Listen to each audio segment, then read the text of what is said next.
Hi, welcome to the presentation. My name is Gabriella, and today I'm going to be covering my evidence-based project on mindfulness meditation.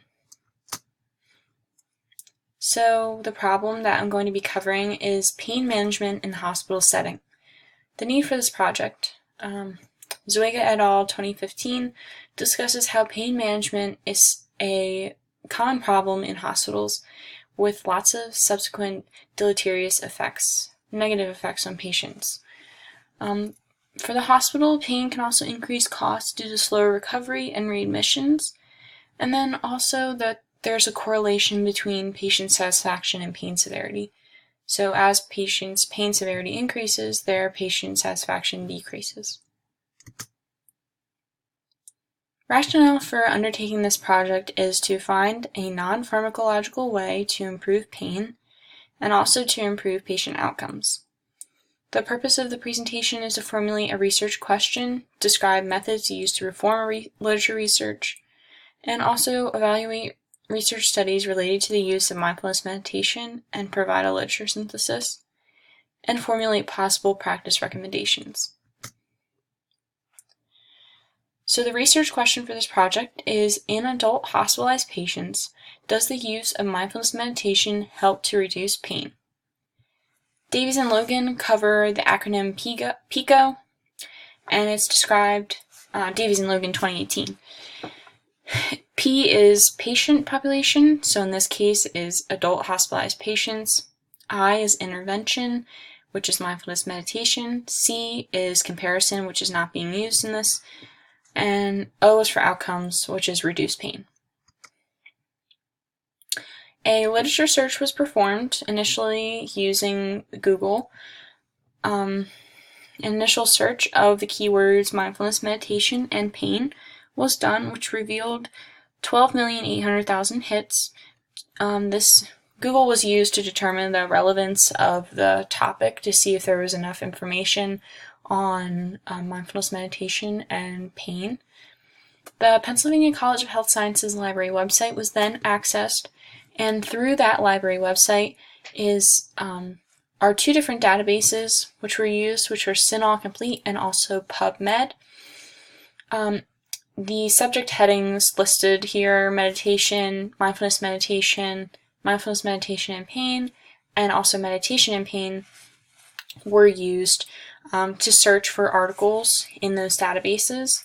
And the search was narrowed down by selecting the tabs under the Focus Search tab on the website, which allows you to select the option to only reveal articles which are less than 5 years old, and then only review articles which are peer-reviewed. The rationale for choosing the articles: as stated previously, only articles less than 5 years old were selected. Davies and Logan 2018 discussed how articles within the last 5 years are the most current, which are the best types of articles to use for evidence-based projects.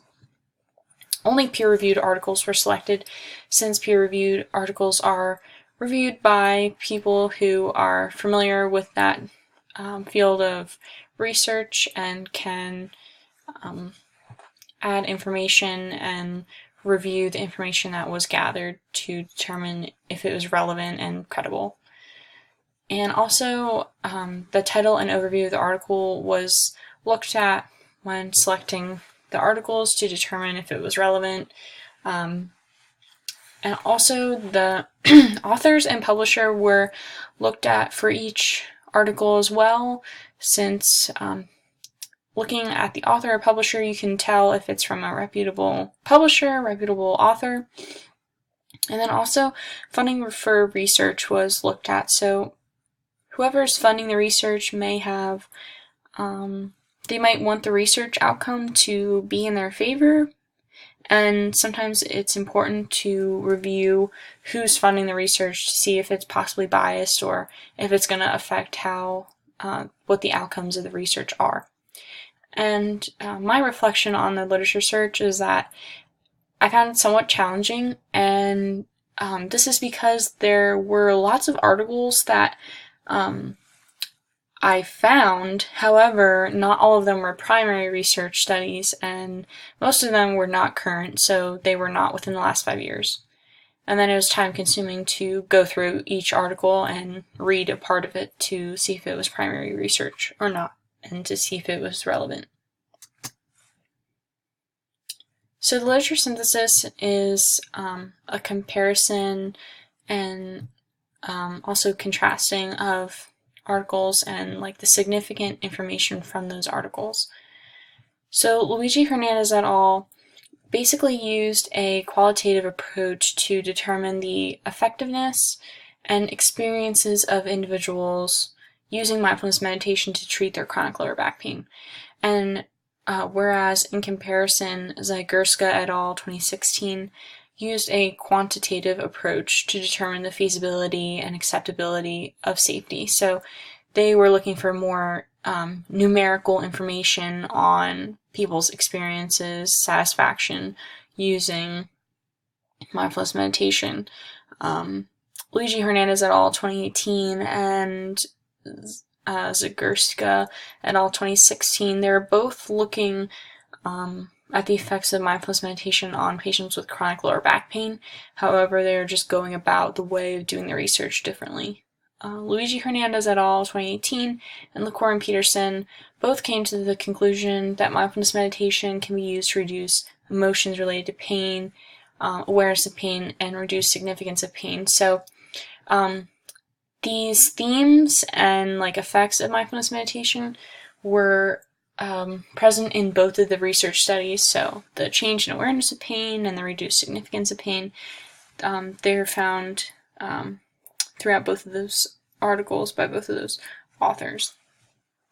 LaCour and Peterson 2015 found that patients that participated in mindfulness meditation reported better mental quality of life and feeling more in control.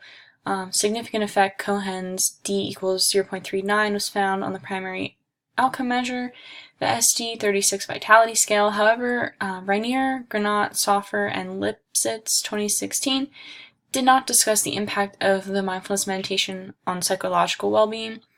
Rainier et al. 2016 mostly focuses on the increased pain attenuation experienced after mindfulness meditation. So LaCour and Peterson really dived into the effect on the psychological well-being, whereas Rainier et al. Was really focusing on just that pain attenuation.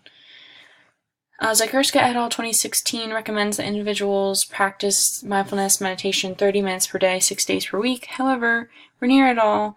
Stated that even 20 minutes of mindfulness meditation per day, 3 days per week, is enough to promote a change in pain perception. So just a little bit of a difference in the information found in those two articles. Sharon et al. 2016 discusses that individuals with previous mindfulness meditation experience are less susceptible to external psychological manipulation and have better pain modulation. But Rainier et al. 2016 suggests individuals with a predisposition experience mindfulness meditation, which is the same. However, they experience the experience that they have with mindfulness meditation does not impact the level of pain modulation. So that's just a little bit different than Sharon et al. And then also, according to Sharon et al. 2016, mindfulness meditation reduces pain and unpleasantness scores when exposed to a pain stimulus. And the scores are significantly reduced after mindfulness meditation compared to that baseline, so from 6.1 to 4.21 and from 5.8 to 3.4. Both p is less than 3e to the negative fifth. That's Sharon et al. 2016. And then similarly, Rainier et al. 2016 found that participants that used mindfulness meditation had an increased pain threshold and accelerated pain modulation response. So both of them are experiencing, both the patients in both those studies were experiencing less pain, and they're having reduced scores and better pain attenuation. The approach used to synthesize the information, a chart was created to list out the 5 different articles, and then the similarities and differences between the articles were highlighted. And a challenge was that deciding what information was pertinent to compare and contrast. There's so much information from the 5 different articles, so it's really challenging to determine exactly which points to select and to talk about. And then also organizing the information, despite using a chart, is still a lot of information to compile and to look at all at once. So the possible practice recommendation is implementation of mindfulness meditation in hospitals as a complementary pain management modality. Research supports the use of mindfulness meditation. However, there is no standard length of time to use it for, and more research has to be done in order to determine exactly how it would be implemented in the hospital. However, research shows that a standard mindfulness meditation program can exert clinically relevant effects on patients with pain, such as better mental quality of life and higher pain tolerance. LaCour and Peterson, 2015.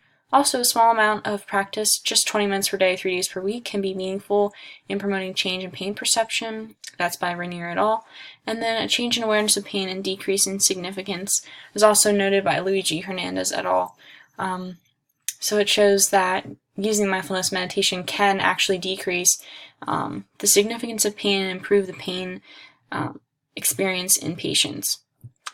And there's many barriers to the implementation of this possible practice recommendation, such as training for staff, and nurses have to spend time educating patients. They're already low on time.